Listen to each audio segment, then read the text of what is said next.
I would like to open with John chapter 4 and starting with verse 4.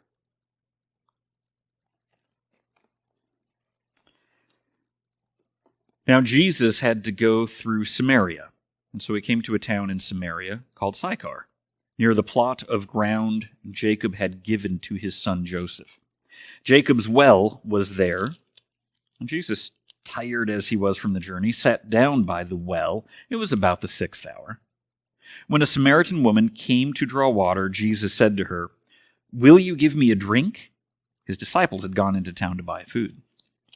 The Samaritan woman said to him, "You are a Jew, and I am a Samaritan woman.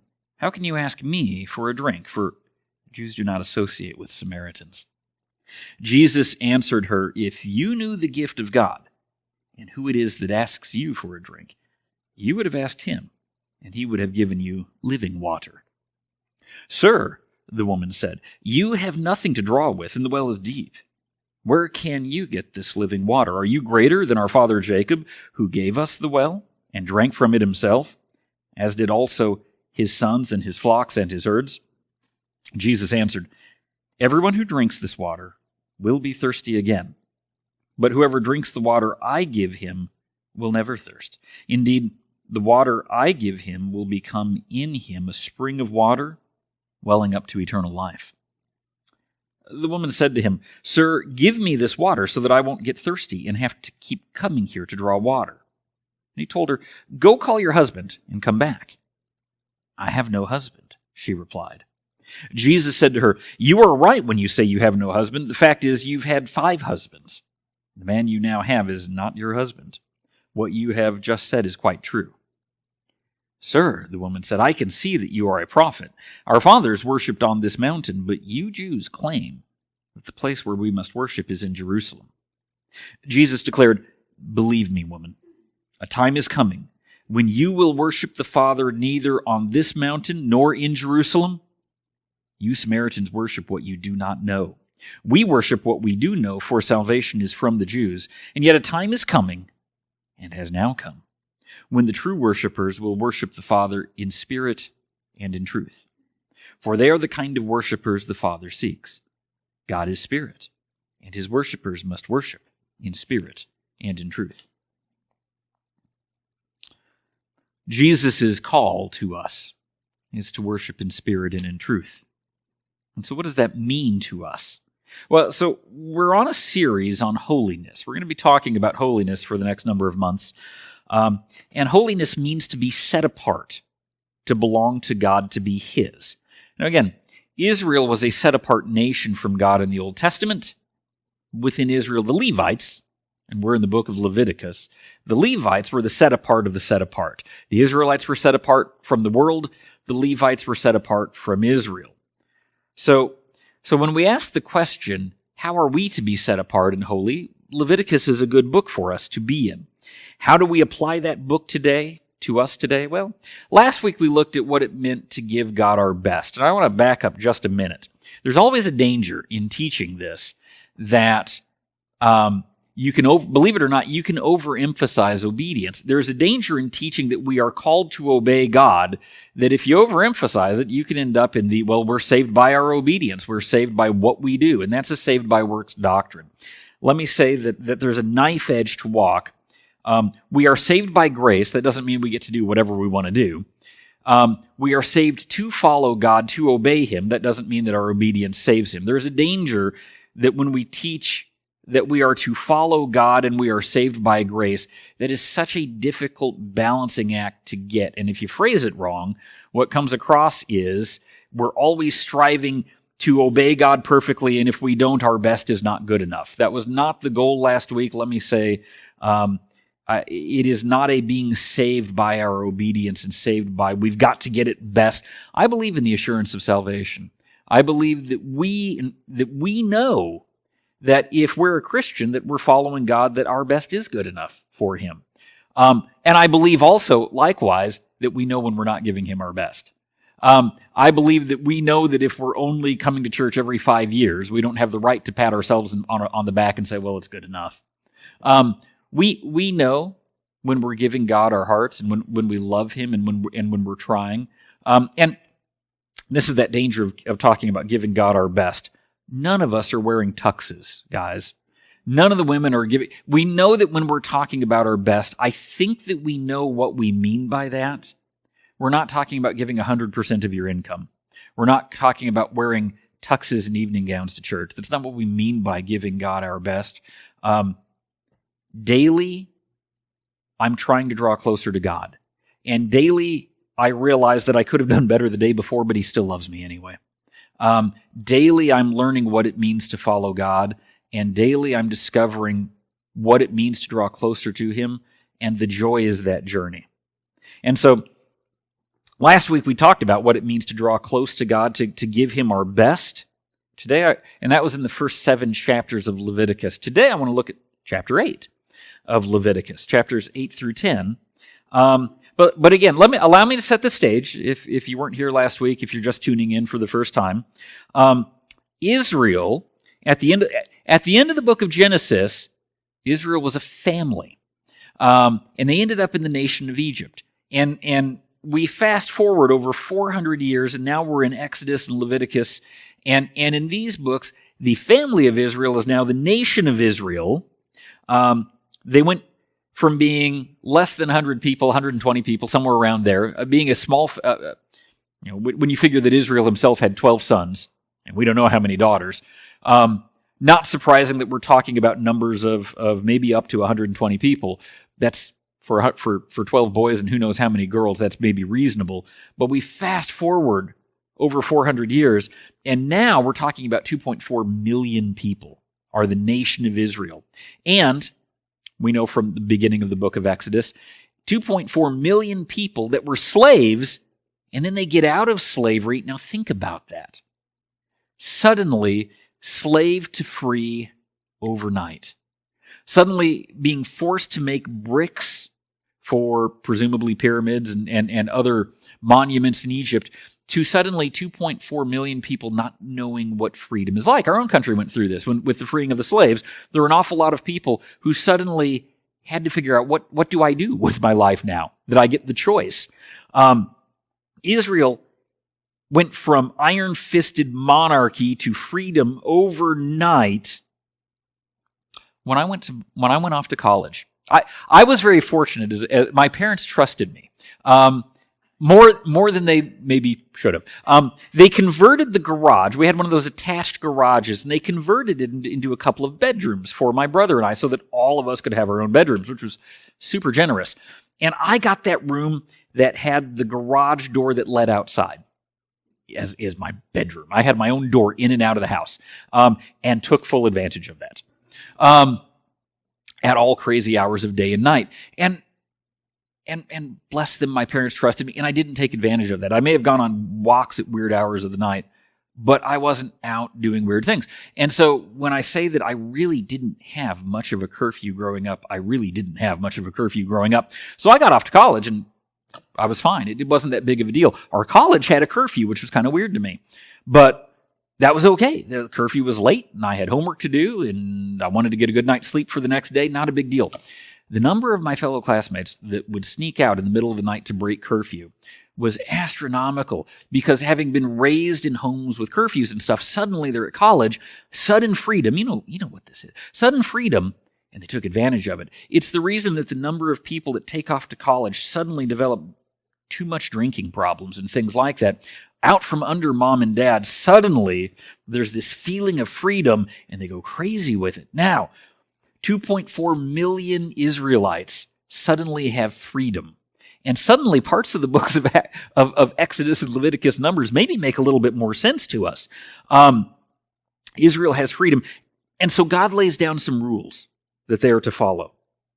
Are they really detailed? Yes. Are they kind of strict in places? Yes. And he gave them details on lots of things, and that's where we are at in Leviticus. These were rules for people that didn't understand freedom up to this point. They didn't have it. And suddenly they're given it, and God says, okay, this is not you do whatever you want to do. Let's lay some groundwork here. There is a lesson to be learned from us throughout the book of Leviticus. If this book is to apply for us, this is what in Greek we call a first-class conditional sentence. if this book is to apply to us, and it does, first class, if it does apply to us, then we should dig deep. Let's not lose the spiritual truths in the details that might bog us down. We are his servants. We want to worship in spirit and in truth. What does that look like to us? Well, I think the book of Leviticus tells us. So, look with me at Leviticus chapter 8, verse 1. The Lord said to Moses, "Bring Aaron and his sons, their garments, the anointing oil, the bull for the sin offering, the 2 rams, and the basket containing bread made without yeast, and gather the entire assembly at the entrance to the tent of meeting." Moses did as the Lord commanded him, and the assembly gathered at the entrance to the tent of meeting. Now, you're going to bear with me. I already know this. We're going to skip ahead to verse 30 because there's a lot of details in here, and I don't want our eyes to glaze over. Look at verse 30. Then Moses took some of the anointing oil and some of the blood from the altar and sprinkled them on Aaron and his garments and on his sons and their garments. And so he consecrated Aaron and his garments and his sons and their garments. So we've got layers of consecration here. Israel is set apart from all the nations. The Levites are set apart from all the tribes. Aaron's family is set apart from all the Levites. That's God's prerogative. He can do this if he wants to. Of course he can. God set apart Aaron and his sons for a specific service to him, to the nation of Israel. Set apart Israel, set apart the Levites, set apart Aaron for a specific task. Ordination. Ordination is not a popular vote. When we in this church every year have our ratification of elders and deacons and such, let's be very clear, this is not a popular vote. What we see biblically, Old and New Testament, we don't ever see a popular vote. What we see is God picking people for a task, and the people of God ratifying what they can see as God is doing in their midst. It is the job of the church to get on God's page, and when we get together in the fall and we have our what do we call it? It's not an election. It's a what? Congregational meeting. And at the congregational meeting, we ratify. Am I using the right word? We ratify what has come up. At the board meetings, we pray and we talk about who is God using in our church already for positions like elders and deacons. What is God already doing? And I appreciate that then what we do at this church, what we did at my previous church, we get together and we say, this is what God is already doing. We as a congregation recognize how God is moving. We see that throughout the Bible, Old and New Testament. There are lots of ministries in the church that God chooses people for. Elders are called for prayer and leadership and for some vision. Deacons are the hands and the servants of the church. Teachers who instruct people of all ages. Musicians who lead us before the throne room of God. Youth leaders. And there's more than that. People that organize events. Nativities and workdays and anything like that. Sound technicians, bakers and cooks for our potlucks. Those are some of my favorite servants of the church. People that clean, the people that do the bulletins. There are so many tasks, but we need to understand something. God calls these people to service, not us. It's always been God's church. We cannot see that we're working for people. We must understand that we're working for God. We set ourselves in opposition to Him if we don't serve in the right way and in the right place. I've been in churches where people kind of forced their way onto the worship team that I'm convinced God wasn't calling them to lead worship. A good musical ear is one of those things that may be not everybody's good at public speaking. Not everybody is good. And even if you're good at public speaking, that's not the same as preaching. Not everybody's good at teaching. Not everybody is good at music. Forcing your way into a ministry that you are not called for is just arrogance. It's just trying to tell God what He should be doing history is replete with examples of people that forced themselves into ministries that they wanted to do that God wasn't calling them to do, and that's disastrous. On the other hand, let us not refuse ministries that God is calling us to do. History is also full of people who were called to ministry. Jonah, God called Jonah to go preach. Jonah was convinced he wasn't going to do this. Let's not relate to Jonah.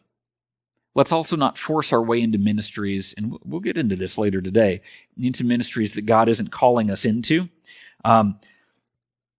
Moses, remember, was the one who said he couldn't do it, and he clearly could. Moses said, I'm not a good public speaker. And then we've got the longest set of books in the Bible about all the things that Moses did in leadership and speaking to the people. God didn't accept his excuses. It didn't work then, it won't work now for us.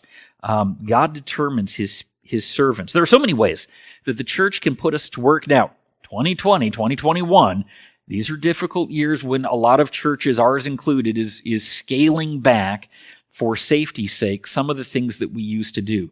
Hang tight. Things are getting ready to go back to normal. Bragging rights, West Virginia is doing as good as any state and better than most on getting the vaccine out to people. And there's a lot of people that are feeling a little jealous about how West Virginia is doing on this. I'm very proud of our state. Expanded ministry is in the future. I believe that. And I think that God is going to be doing good things through the church again. I know that.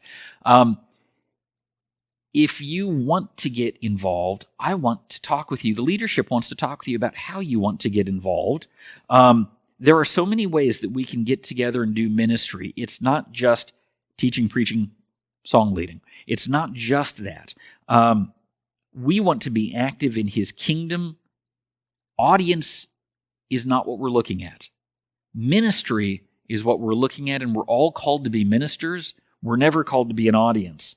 God sets us for service. 1 Corinthians 12 goes into this. We all have gifts. We want to use them, and we can get creative.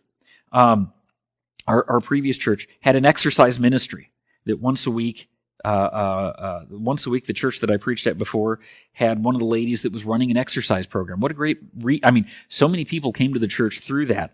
We had a fishing derby once a year. Man, that brought in hundreds. I collect board games. We had a game night at the church, and it was fun, and it brought in people, and talent at Monopoly. Can you use this for God? You can if you get creative. There are creative ways of using what you like and what you're good at towards God's kingdom. Let's talk. God is calling you to serve him. God is calling how you will serve him, and I'd like to talk with you about what that would look like. God determines his servants. God also determines the service. So look with me at Leviticus chapter 9, and I want to look at verse 5.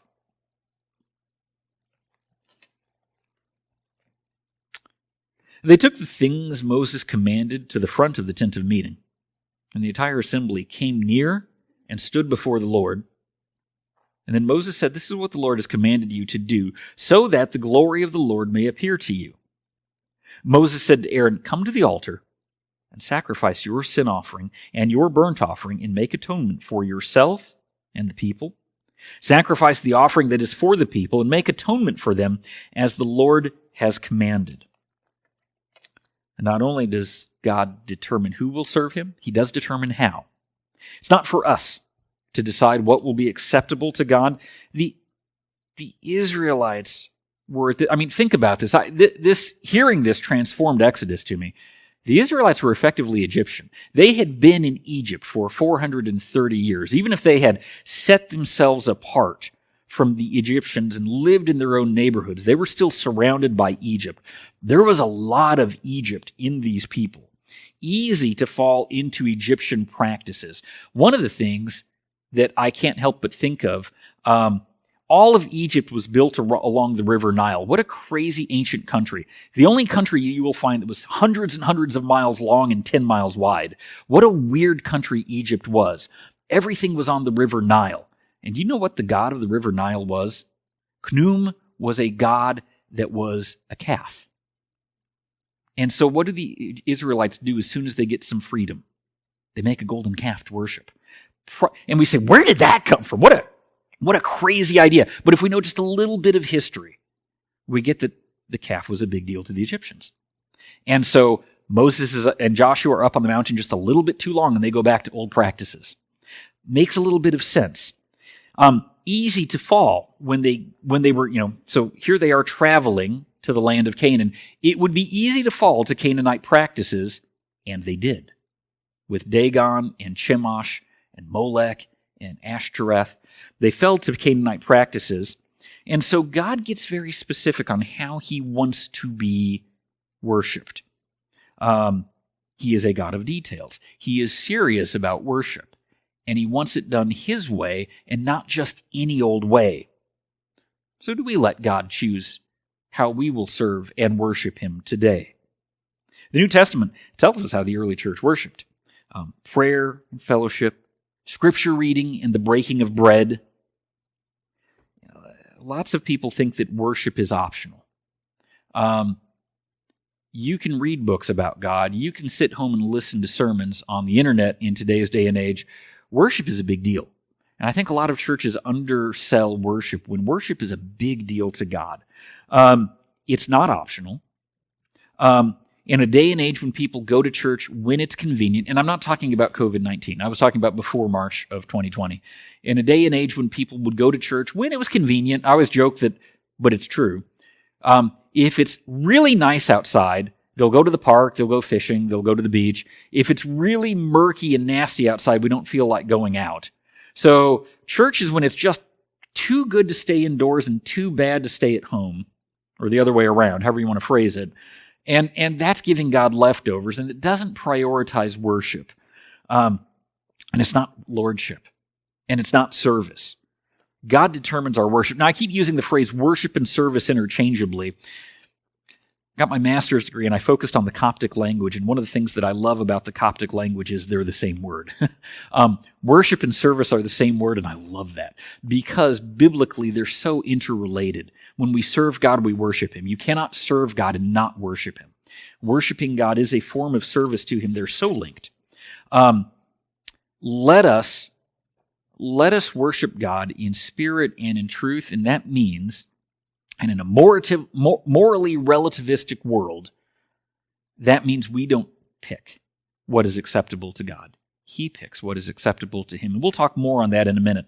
But I want to talk about Leviticus chapter 9. I want to go to Leviticus chapter 9, verse 22, and read what God says about sacrifices to him.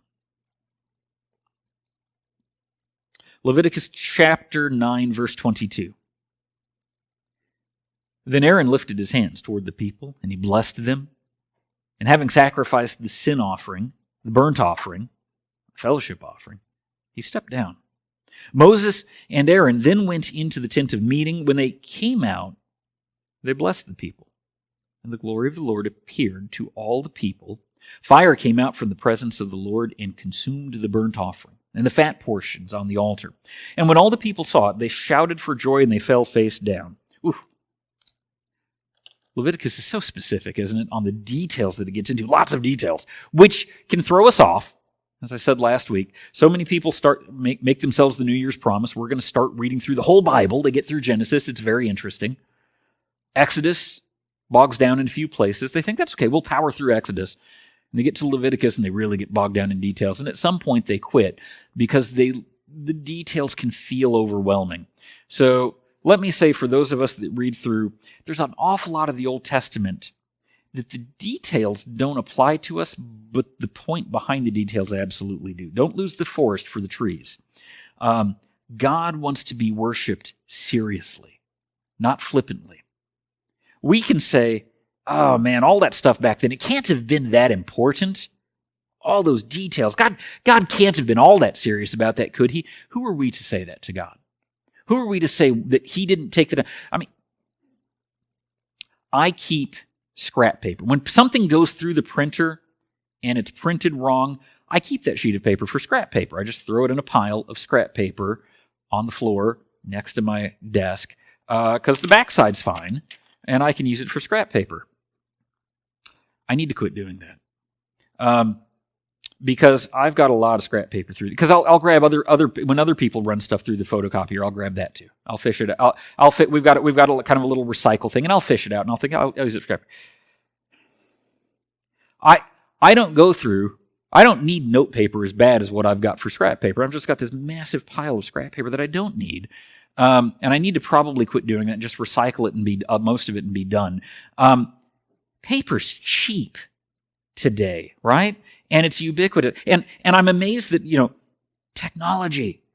I can type on my computer and misspell stuff every other word, and autocorrect will fix it. Sometimes not right, but it'll fix it. Or I can hit the delete button and retype it and hit delete, and I don't like that again.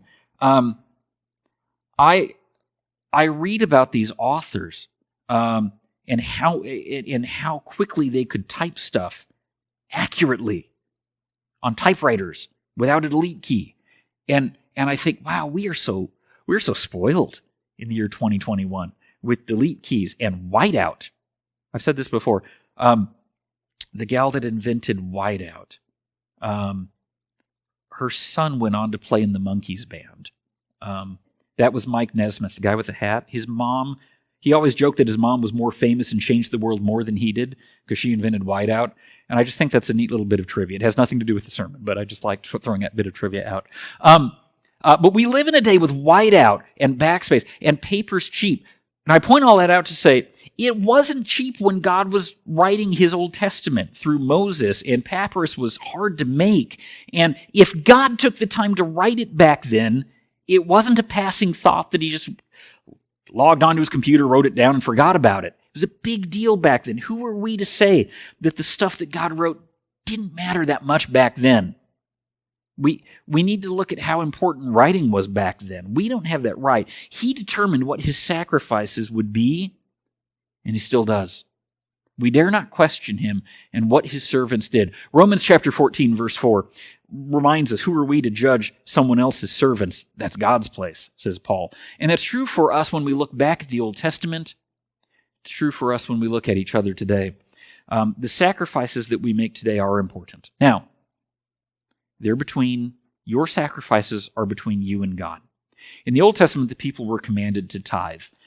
I think a tithe is a great starting point, but at the end of the day, the New Testament doesn't command us to do that. I'd like to encourage you to do that, because it has worked really well in my life, and I think it's a great bouncing off point. But at the end of the day, I never want to know what you make. That's between you and God.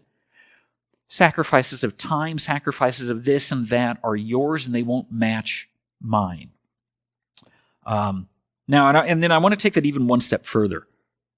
God still determines our sacrifices today. In the Old Testament, God decided which animals were good for sacrifices and which weren't. And we can be in 2021 grossed out that they had to slit the throats of bulls and offer them on the offer. That can gross us out, and I get that. But that was what God chose. And who are we to say that that was wrong? In the New Testament, God still decides what his sacrifices are. And so with that, I want to look at Hebrews chapter 9. Hebrews chapter 9 and verse 19. When Moses had proclaimed every commandment of the law to all the people, he took the blood of calves, together with water, scarlet wool, and the branches of hyssop, and sprinkled the scroll on all the people. He said, "This is the blood of the covenant which God has commanded you to keep." In the same way, he sprinkled with the blood both the tabernacle and everything used in its ceremonies. In fact, the law requires that nearly everything be cleansed with blood. And without the shedding of blood, there is no forgiveness. It was necessary, then, for the copies of the heavenly things to be purified with these sacrifices, but the heavenly things themselves with better sacrifices than these. For Christ did not enter a man-made sanctuary that was only a copy of the true one. He entered heaven itself, now to appear for us in God's presence. Nor did he enter heaven to offer himself again and again, the way the high priest enters the most holy place every year, with blood that is not his own. Then Christ would have had to suffer many times since the creation of the world. But now he has appeared once for all, at the end of the ages, to do away with sin by the sacrifice of himself. Just as man is destined to die once and after that to face judgment, so Christ was sacrificed once to take away the sins of many people. And he will appear a second time, not to bear sin, but to bring salvation. to those who are waiting for him. Christ said, I am the way, the truth, and the life, and nobody comes to the Father except through me. Most of the world doesn't believe that. And maybe some people say, well, I like to follow God, but who are we to say that other people are wrong? We're not the ones saying that. Jesus said that. Either he's right when he said that or he is wrong when he says it. When people said, well, who are you arrogantly to say that you're right? My response is always, I never said that I'm right. I'm not right. Jesus is right. I'm not. And I believe that Jesus is right. And if Jesus is right, then he is the only way to get to heaven.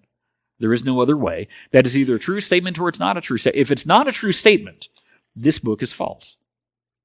It's not 100% true. It's not 100% reliable.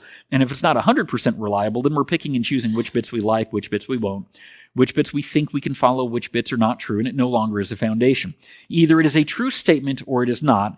If it is not a true statement, then this is not a true book. It's just that simple. If it is a true statement, then Jesus is the only way to get to God, and there are no other ways. Most of the world still chooses to do things their way. And they don't want his sacrifice. They don't want his lordship. The Israelites let God call the shots, and we read in Leviticus they were blessed. We have to let God call the shots to be blessed. Okay, one more passage in Leviticus. Leviticus chapter 10, verse 1. Aaron's sons, Nadab and Abihu, took their censers and put fire in them and added incense. And they offered unauthorized fire before the Lord, contrary to his command. And so fire came out from the presence of the Lord and consumed them, and they died before the Lord. Moses then said to Aaron, this is what the Lord spoke of when he said, among those who reproach me, I will show myself holy. In the sight of all the people, I will be honored. Aaron remained silent. Okay, so we get this weird, interesting story about Nadab and Abihu right after the verses that we just read about Aaron's family being consecrated. What did they do wrong? Unauthorized fire. What is that? And the answer is, I don't know. Maybe they offered it at the wrong time. Maybe there was a wrong kind of fire. In Leviticus chapter 6, if you turn back just a couple pages, Leviticus chapter 6, verse 12, we read this. The fire on the altar must be kept burning, it must not go out. Every morning the priest is to add firewood and arrange the burnt offering on the fire and burn the fat of the fellowship offerings on it. The fire must be kept burning on the altar continuously, it must not go out. Maybe that has something to do with it, I don't know. Ultimately, I don't know, and I don't know that I care. What they did was wrong, that's the point. God determines what sin is. They didn't get to determine that. We don't get to determine that. Now, I'm not convinced their motive was wrong. If their motive was wrong, why would they offer it? I think they got caught up. It is just a guess. It was right after their whole family got consecrated. I think they were caught up in the moment. We see this. We see King Saul offer a sacrifice, caught up in the moment that he shouldn't have offered. We see again and again in the Bible, people that have good motives. This is an important point, I feel. People with good motives that still do things the wrong way. And God is not impressed with just motives. Think about 2 Samuel chapter 6. This is the obvious example. 2 Samuel chapter 6. David again brought together out of Israel chosen men, 30,000 in all. He and all his men set out from Baalah of Judah to bring up from there the ark of God, which is called by the name of the Lord Almighty, who is enthroned between the cherubim that are on the ark. They set the ark of God on a new cart and brought it from the house of Abinadab, which was on the hill. Uzzah and Ahio, sons of Abinadab, were guiding the new cart with the ark of God on it, and Ahio was walking in front of it. David and the whole house of Israel were celebrating with all their might before the Lord, with songs and with harps, lyres, tambourines, sistrums, and cymbals. When they came to the threshing floor of Nacon, Uzzah reached out and took hold of the ark of God because the ox stumbled. The Lord's anger burned against Uzzah because of his irreverent act. Therefore God struck him down, and he died there beside the ark of God. What a powerful statement. And this one is such a big deal, I think, and it's a great example of what we're talking about, Nadab and Abihu. God had a very specific rule. Never touch the ark. Never, never, never touch the ark. The oxen they had carrying poles to put under the ark and carry it so they didn't have to touch it. The ark is on a cart. the road is rough, the oxen stumble, it looks like the cart maybe is going to tip. Uzzah means well. He doesn't want the ark to fall off the cart. He doesn't want it to hit the ground. So he reaches out to steady it. Boom, dead. And we all say, oh, but he meant well. Meaning well isn't enough if there's no obedience. There was a rule. There was a rule that he broke, and even though he meant well, that doesn't excuse breaking the rule. Meaning well didn't excuse Nadab and Abihu. I honestly don't think that they set out to be evil. I don't think that they set out to say, how can we disobey God? But they did disobey God. They offered unauthorized fire. We can get caught up in the moment. We can get carried away in exuberance. Worship should be spirit-filled, but it must also be truth-filled, right? We worship in spirit and in truth. And too often, too many people get caught up in the spirit, in the emotion of worship, and not in the truth. And the truth is important. We see this in our world today. People come to me and say, churches always struggle with, especially in today's day and age, you go to make a church directory, and people who are living together, who are not married, who have kids, why can't we be on the same page in the directory? Well, because you're not legally married. You don't have the same last name. You're not a family. Well, who says? Well, we're going by biblical, what the Bible talks about marriage. If you didn't bother to get, whether in a church or in a courthouse or whatever, if you didn't bother to want to finish that job, who are we to contradict you? But we're in love.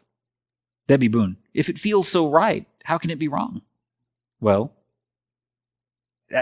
who are we to say what is right and wrong? The entire point behind Christianity is humans get it wrong, and God offers us salvation His way. There's no point saying, God, we want to follow you, but we're going to do it our way, because that's not following God. God's way alone is right. Nadab and Abihu, I think, were sincere, but they were sincerely wrong. On September 11th, we remember that 17 jihadist extremists who sincerely thought they were going to heaven later that day and sincerely thought they were right in what they were doing, were horribly evil and killed thousands. You can be sincere and sincerely wrong. I know some really nice people out there that I hope make it to eternity, some dear friends that are wonderfully nice and sincere. But if Jesus is the way and the truth and the life, and nobody comes to the Father but through Him, then they're seriously in trouble. And it doesn't matter if they're sincere. Doesn't mean I don't like them, doesn't mean I don't love them as friends. But Jesus is the way or He's not. They sincerely believe that He isn't. And I know that they are sincerely wrong. Don't be like Nadab and Abihu. Don't get carried away with the exuberance. Christians can do it too. Televangelists, and there are things out there that calls itself Christianity that I think is sincere, that is in spirit but not in truth. It's not about your feelings. It's about spirit and truth. And we find that in the Bible. Don't get swept along and speak where God doesn't speak. So many people say, well, this is my version of, I don't care about your version. We care about God's version and God's version alone. You may not think that the blood of animals was God's way of forgiveness. You may not think that the blood of Jesus is God's only way of forgiveness. But it's not up to you. God calls the shots. That's what lordship is. If we are His servants, we worship Him in spirit and in truth. Our hymn of decision today is hymn number 343. You might think that you have a good idea on how you should be saved. You might think that Jesus is wrong, that He isn't the only way, the only truth, the only life. As always, that's not lordship. What it comes down to is we do things His way or we don't. It's not. In this case, it's black and white. We are either 100% His or we're not. That's all there is. Lordship is based upon who calls the shots. If you want His salvation, then you follow it, His rules, and we do things His way. Now, He loves us. His way is not a burden. The rules I give my daughter are not because I'm trying to make her life miserable, just the opposite. I want her to have a great life. I love her. But my rules exist for a reason. You guys, everybody gets that. Parents' rules exist for a reason. It's not to frustrate the kids. It's to help them live life to the fullest and learn what they need to learn. God's book is no different. He loves us. His rules are not burdensome. They are for our own good, and they draw us closer to Him. If you haven't accepted Christ as your Lord, you need to do that, because there will be a day when the people of God from those who are not the people of God will separate, and it will be done, and we will be out of time to make that decision. If you would like to make that, if you haven't made that decision and you want to, I want to talk with you about that.